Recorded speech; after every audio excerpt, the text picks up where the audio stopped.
Assalamualaikum warahmatullahi wabarakatuh. Bismillahirrahmanirrahim. Alhamdulillahirabbil alamin. Asyhadu an la ilaha illallah wahdahu la syarika lahu wa asyhadu anna Muhammadar Rasulullah abduhu wa rasuluh. Allahumma shalli ala Muhammad wa ala ali Muhammad kama shallaita ala Ibrahim wa ala ali Ibrahim innaka Hamidum Majid. Amma ba'du.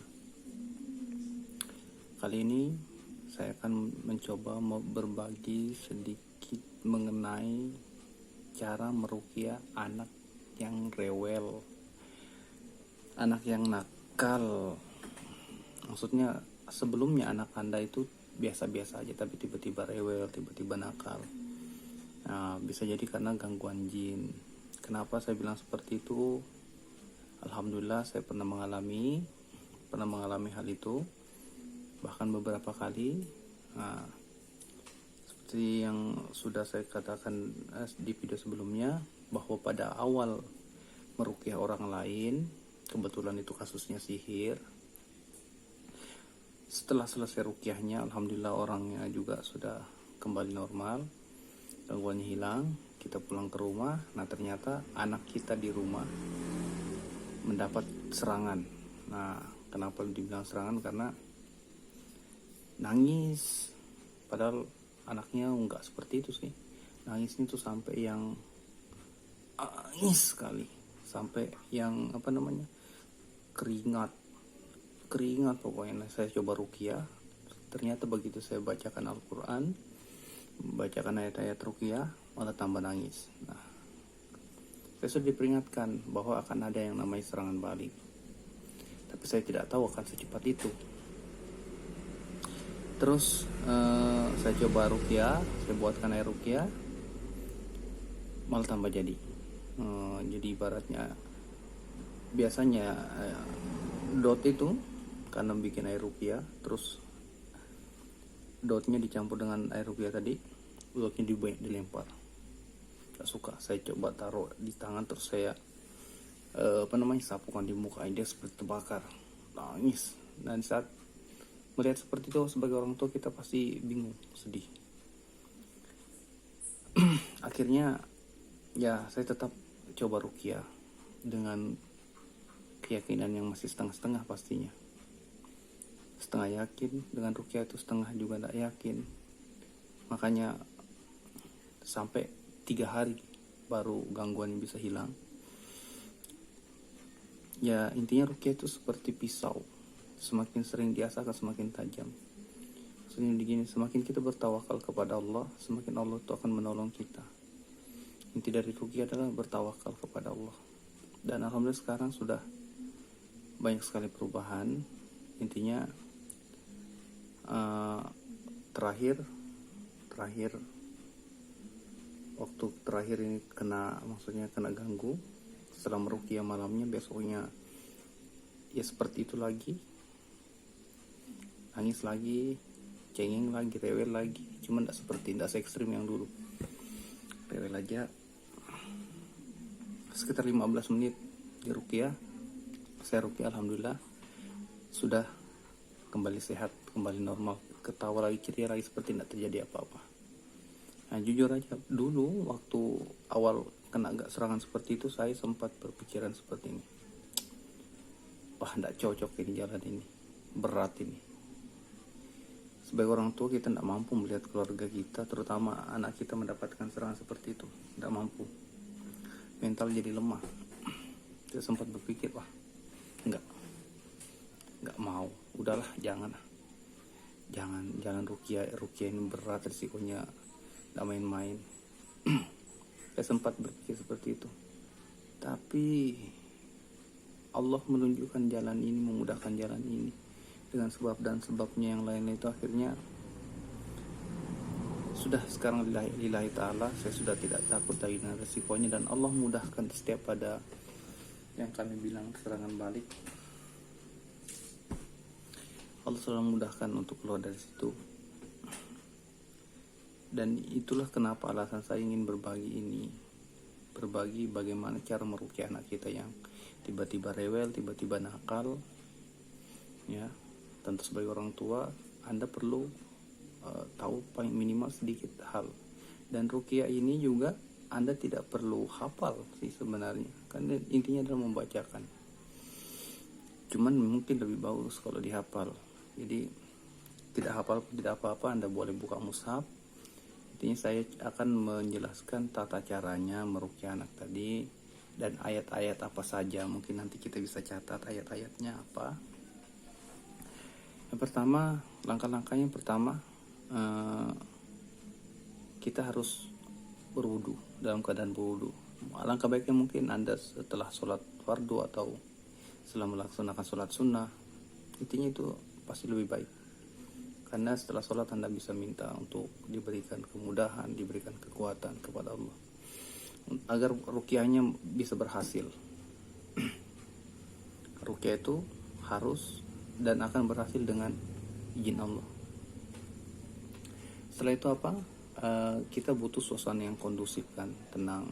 Nah, meskipun di rumah ini ya, Rasulullah bersabda, rumah yang di dalamnya ada patung dan lukisan makhluk bernyawa tidak akan masuk malaikat di situ.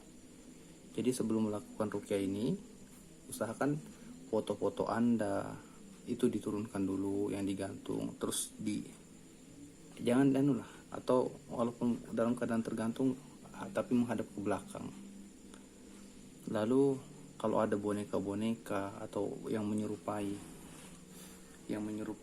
makhluk hidup, agar itu disingkirkan dulu. Kalau bisa mungkin jadi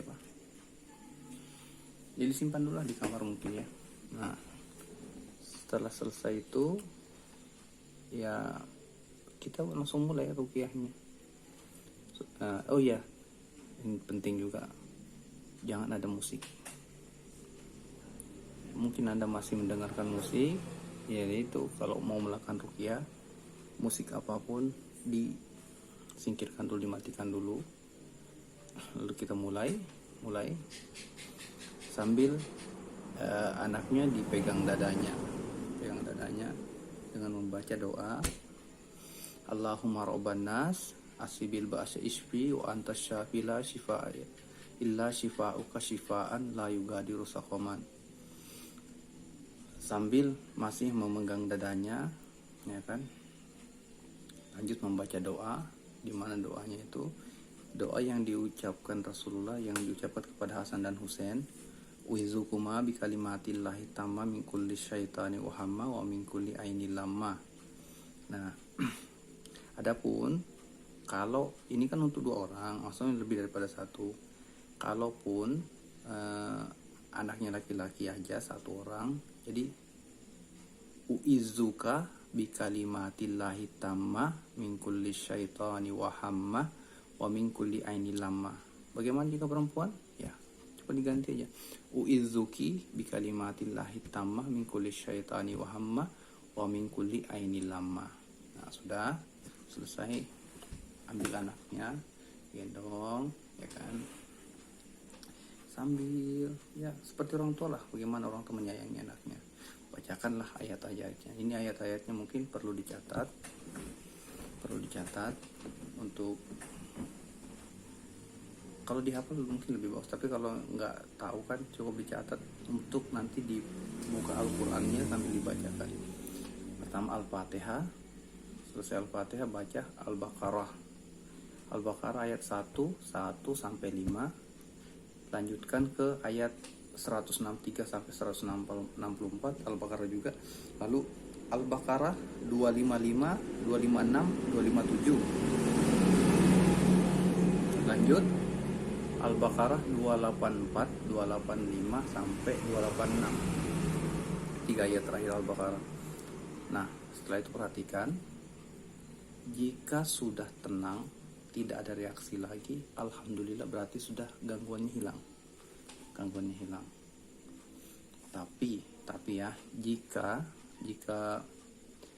ini kan kita bisa perhatikan juga.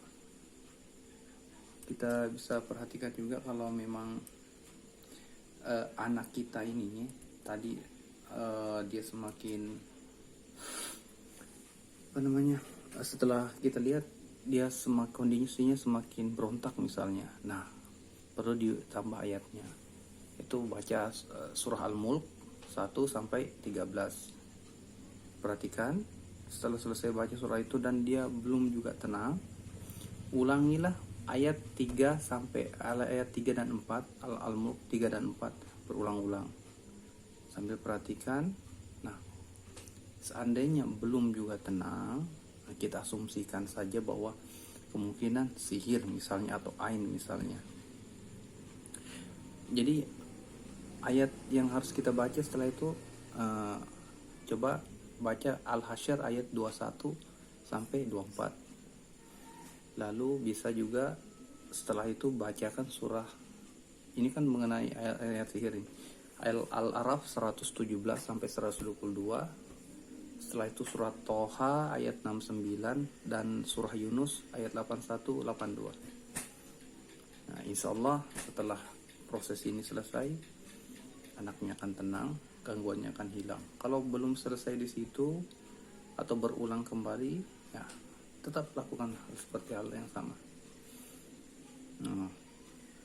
Tapi ya, seandainya Anda punya metode yang lebih baik, dalam artian Anda punya ruqyah yang lebih bagus, tapi di sini ruqyah yang syariah ya, yang berdasarkan Al-Quran dan As-Sunnah. Jika Anda punya metode yang lebih baik, maksudnya ayat-ayat dari yang saya sebutkan tadi, Anda punya yang lebih pendek tapi lebih tajam mungkin, lebih makbul, pakai itu selama tidak mengandung kesyirikan, selama dia berlandaskan Al-Quran dan As-Sunnah. Karena apa yang tadi saya sebutkan itu bukanlah mutlak, hanya saja umumnya seperti itu, ayatnya juga umumnya seperti itu. Nah, cukup sekian yang perlu saya sampaikan. Nah, ini terakhir ya, seandainya video ini menurut Anda bermanfaat untuk Anda dan bisa bermanfaat untuk orang lain, silahkan Anda bagikan ke orang lain yang mungkin anaknya atau keponakan atau keluarganya yang ada gangguan sejenis ini. Silahkan. Saya cuma hanya berharap semoga ini bisa bermanfaat untuk orang banyak. Mungkin di video berikutnya akan membahas, intinya hanya seputaran inilah. Saya membuat video-video ini hanya seputaran ruqyah dan bagaimana mengatasi gangguan-gangguan ini tadi, karena kebetulan sedang berkecimpung di bidang itu. Tentu saya tidak menyampaikan karena saya lebih berilmu daripada Anda. Hanya saja banyak orang yang ingin tahu tapi malu bertanya, malu menanyakan, malu bahkan salah jalan karena biasanya larinya ke dukun misalnya. Dan itu dosa besar. Tidak boleh. Kalau ada yang benar dari yang saya sampaikan, itu datangnya dari Allah. Kalau ada salah, itu pasti dari khilafnya saya sebagai manusia. Wassallallahu ala sayyidina nabiyyi wa ala alihi washabihi wasallam. Subhana rabbika rabbil izzati amma yasifun. Wassalamu ala mursalin walhamdulillahi rabbil alamin. Wassalamualaikum warahmatullahi wabarakatuh. Sampai jumpa di video berikutnya.